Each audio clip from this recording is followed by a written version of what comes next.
ప్రపంచంలో తెలుగు వారంతా గర్వించే నగరం అమరావతి అని ఏపీ రెవెన్యూ శాఖ మంత్రి అనగాని సత్యప్రసాద్ వ్యాఖ్యానించారు.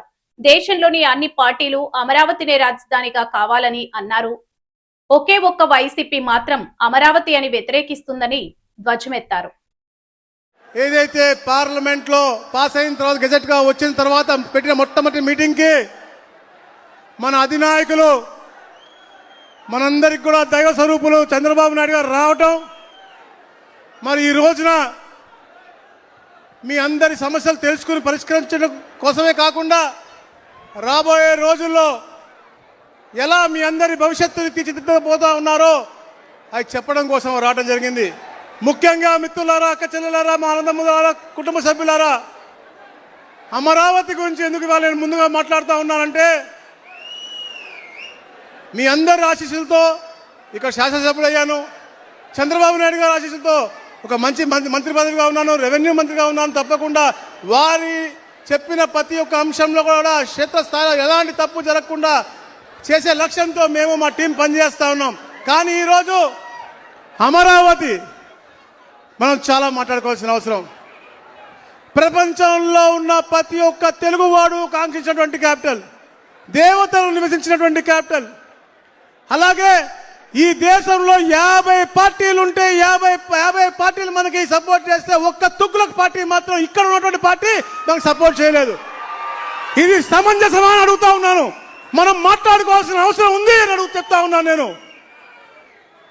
మీకు గుర్తుంది, ఎప్పుడైతే అమరావతి రైతులు అరసవెల్లి ప్రయాణం అయ్యారో ఇదే మండలం నుంచి, ఇదే బట్టిపోలు మండలం నుంచి మనకు ఆటంకాలు కలిగించారు. దీని తర్వాత మా రేపల్లలో విపరీతంగా కట్అవుట్లు పెట్టి ఆటంకాలు కలిగించారు. కానీ మీరందరూ వాళ్ళకి స్వాగతం పలికి, వాళ్ళ కాళ్ళకి పారాన్ని కప్పి, వాళ్ళకి పసుపు నీళ్లు చల్లి, ఎంతో ఘనంగా పూలు చల్లి మీరు స్వాగతం పలికారు. నిజంగా మీ అందరికీ కూడా శిరస్సు వంచి నమస్కారం తెలియజేస్తా ఉన్నాను.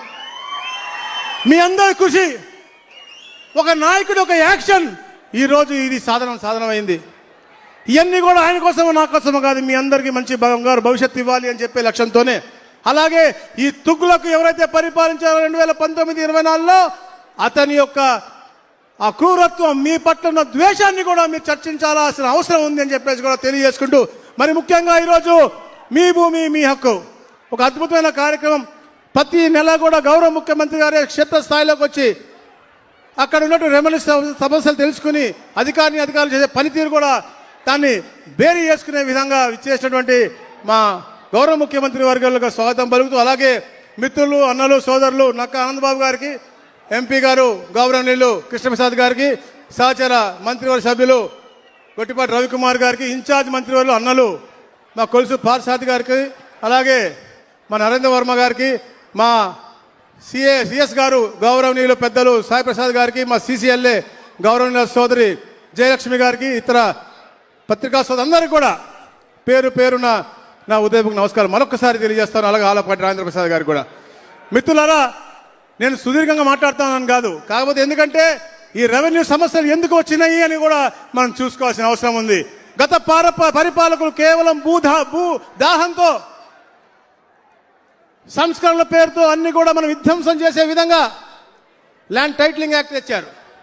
వారి ఇష్టం లేకపోతే 22A పెట్టారు.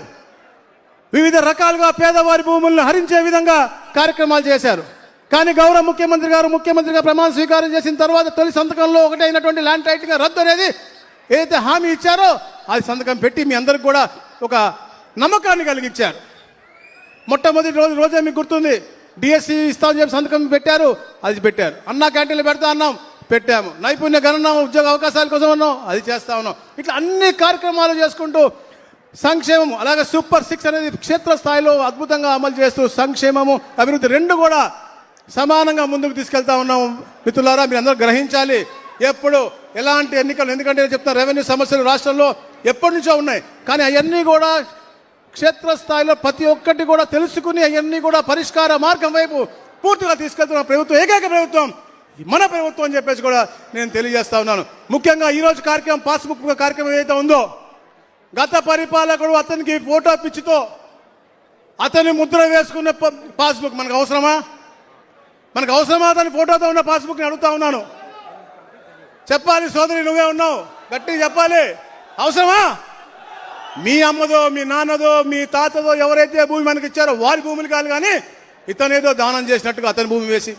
కానీ ఈ రోజున రాజముద్రతో 14 మీకు లక్షణాలు కల్పించేటువంటి కొత్త పాస్బుక్, అది కూడా కొన్ని తప్పులు జరిగితే అవి కూడా మా సిసిఎల్ఏ గారు సిఎస్ గారిని రెక్టిఫై చేసి ఈకేవైసీ మీతో చేయించుకుని అవి కూడా రెక్టిఫై చేసి మీకు ఇస్తా ఉన్నారంటే ఈ ప్రభుత్వం యొక్క చిత్తశుద్ధి అని తెలియజేస్తా ఉన్నాను.